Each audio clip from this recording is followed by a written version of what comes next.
अबू, एक बात कहूं, नाराज तो नहीं होंगे? बावर्चीखाने से निकलते हुए आलिया ने धीमे लहजे में कहा। इमरान साहब ने अखबार तह किया, ऐनक उतारी और मोहब्बत भरी निगाह से बहू को देखा। बेटी, तुम्हारी बात पर नाराज होना होता तो तुम्हें बेटी ही क्यों कहता? कहो, क्या बात है?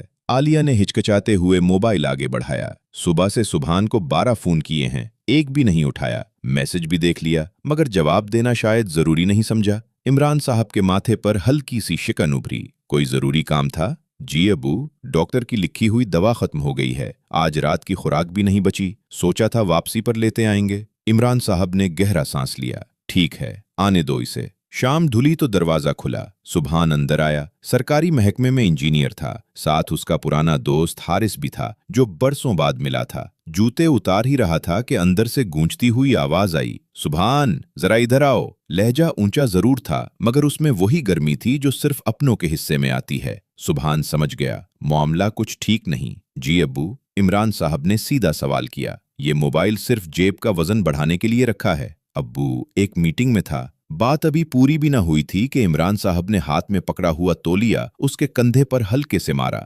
मीटिंग में थे तो क्या उंगलियां भी मीटिंग में थीं? एक पैगाम ही भेज देते कि मसरूफ हूं, घर में कोई तुम्हारा इंतजार भी करता है या नहीं। कमरे में खामोशी छा गई। सुभान ने नजरें झुका लीं।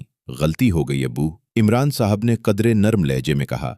गलती नहीं बेटा, 40 लापरवाही। याद रखो, जिस घर में किसी को तुम्हारी फिक्र ना रहे, समझ लेना वहां तुम्हारी अहमियत भी बाकी नहीं रही। और जिस घर में कोई तुम्हारे देर से आने पर बेचैन हो जाए, वहां अल्लाह की रहमत बसी होती है। हारिस एक तरफ खामोश खड़ा सब कुछ देख रहा था। खाने की मेज पर जैसे कुछ हुआ ही न हो। इमरान साहब ने अपने हाथ से सुभान की प्लेट में एक और रोटी रखते हुए कहा, लो, गरम है, सारा दिन काम किया होगा। सुभान बेइख्तियार मुस्कुरा दिया। आलिया ने दिल ही दिल में सोचा, जिन घरों में डांट के फौरन बाद मोहब्बत दस्तरखान पर बैठ जाए, वहां रंजिशें ज्यादा देर जिंदा नहीं रहती। खाने के बाद दोनों दोस्त मोहल्ले की सड़क पर निकल आए। कुछ देर खामोश चलते रहे। फिर सुभान ने हंसकर कहा, यार, आज तो तेरी मौजूदगी में मेरी अच्छी खासी क्लास लग गई। मगर हारिस न हंसा, उसकी आंखें नम थीं। सुभान, उसने आहिस्ता से कहा, आज पहली बार मुझे एहसास हुआ असल अमीर तुम हो। सुभान चूक गया। डांट खाकर भी कोई अमीर होता है? हारिस ने आसमान की तरफ देखा।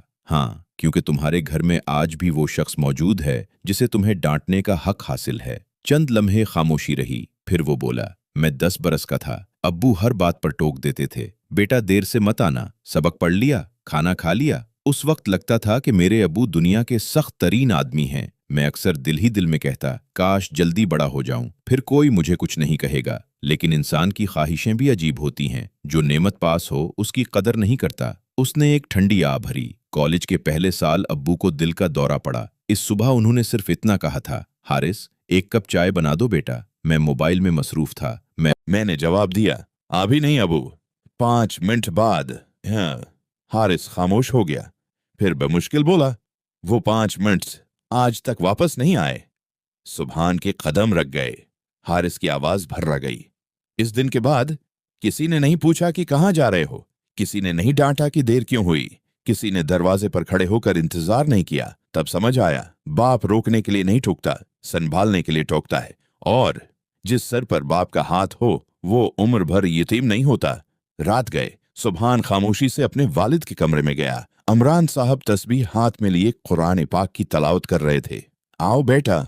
सुभान उनके करीब बैठ गया। उनका हाथ अपने हाथों में लिया और पहली बार उसकी आवाज लर्ज गई। अबू, आज आपने मुझे डांटा नहीं, मुझे मेरी जिम्मेदारी याद दिलाई है, माफ कर दीजिएगा। इमरान साहब ने मुस्कुराकर इसके सिर पर हाथ रखा। अरे नादान, बाप की डांट में गुस्सा कम, दुआएं ज्यादा होती हैं। याद रखना, दुनिया तुम्हारी हर गलती पर तुम्हें छोड़ सकती है, लेकिन बाप तुम्हें संभालने के लिए डांटता है, गुराने के लिए नहीं।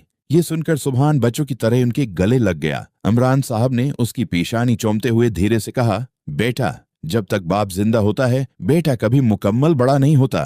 दरवाजे के पीछे खड़ी आलिया की आंखों से खामोशी से आंसू बह निकले। उसे उस लम्हे एहसास हुआ, घर की असल दौलत न बड़ी तनख्वाह होती है, न बंगला, न गाड़ी। घर की सबसे कीमती मता वो सफेद बालों वाला वजूद होता है, जो कभी डांट कर रास्ता दिखाता है, कभी दुआ देकर हौसला बन जाता है, और कभी सिर्फ एक जमला कहकर इंसान को बिखरने से बचा लेता है। याद रखिए, माँ की दुआ और बाप की डांट दोनों नसीब वालों को मिला करती हैं, और जिस दिन ये दोनों आवाजें हमेशा के लिए खामोश हो जाएं, तब इंसान को एहसास होता है कि दुनिया की सबसे मीठी आवाज दरअसल बेटा जरा इधर आओ थी। आपको हमारी ये स्टोरी अच्छी लगी हो तो फॉलो और लाइक कर देना। शुक्रिया।